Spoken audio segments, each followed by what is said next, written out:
When he was speaking, every single seat, it is filled to capacity. Pretty obvious when you were watching that speech yesterday. There you go, bang, room full to capacity.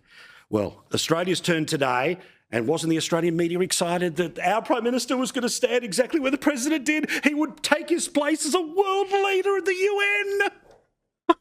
Donald Trump called it a con job, but tonight Anthony Albanese has taken to the same UN lectern to commend global efforts to slash carbon emissions. Australia might not be a global heavyweight, but Anthony Albanese has told the world our country can play a bigger role. The Prime Minister has revived Australia's bid for a seat on the United Nations Security Council during his first Leaders' Address to the General Assembly. I mean, this was a big deal, right? All right. Slow the fuck down, buddy. All right. Just a few catch-up things. Like, yes, Albo did... I've watched the whole thing, and Albo did get in there and start speaking about how we can do more in terms of climate change and leading the world in that regard, et cetera, et cetera. He also did talk about, Australia getting a seat on the Security Council, which is huge, right? LOL Paul, get up higher. Yeah, I know. He's pretty excited, isn't he? So, yes, that's a big call. Australia getting on the Security Council, but like, why not? Why the hell not?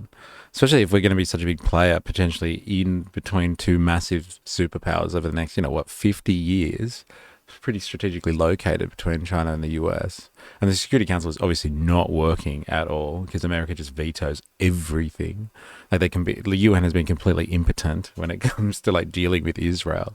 And it's just because America's like, and just knocks everything out all the time. But like, I don't know if we're going to get much of the Albo actual. Yeah, it's just going to be all his commentary about Albo. Anyway, let's give it a shot just for you, LARPed Jeff.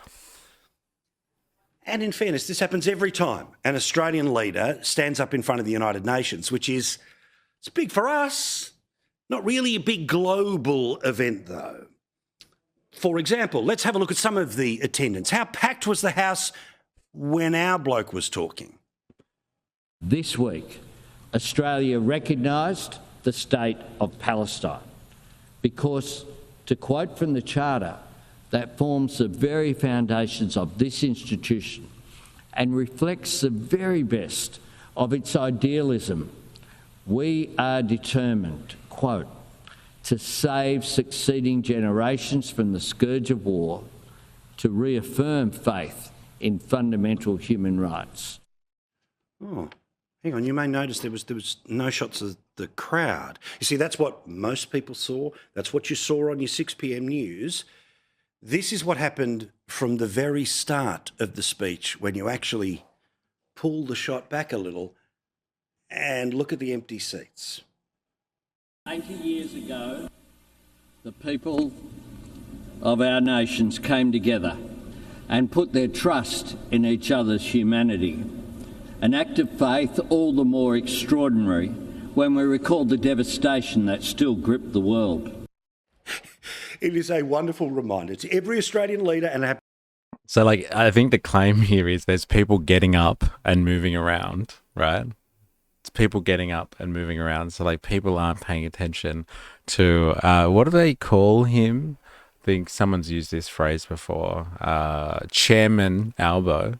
They're walking out on Chairman Albo. So it's like, that's absolutely disgraceful. Now, I'm going to ask my research assistant, but like, just keep in mind that there may be like 100+ of these speeches and it goes for days.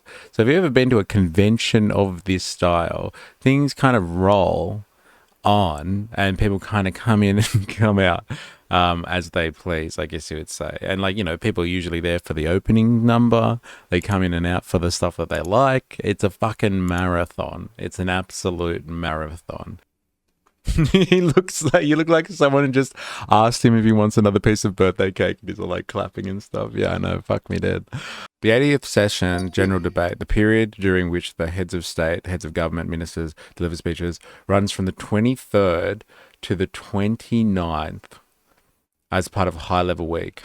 All 193 UN member states plus the observer states are expected to take the floor during the general. A notional and voluntary time limit of 15 minutes to help schedule all speakers efficiently. And didn't like Trump speak for like 45 minutes or something like that? It will include up to 193 members. How long does it take to go through the registered speakers? If you have a 15-minute speaker consistently to cover 190 speakers, that would require about 195 times 15, so 2,925 minutes, which is 48.75 hours of speaking time. It's spread over 6 to 7 days. That criticism makes sense only if you don't know how the UN General Assembly actually works. No, delegates, world leaders and staff are not present for all 48 hours. The general debate runs over about a week with multiple sessions per day. Delegations are only expected to be present when their own head of state and government is speaking, close allies or key partners, or when topics of direct national interest are discussed. Interesting. But it's, don't let the facts get in the way of a good story. And he's onto something here, this guy. He's definitely onto something. Is there any other examples of just how many people were not paying attention apart from the people who were paid by us to be in the room?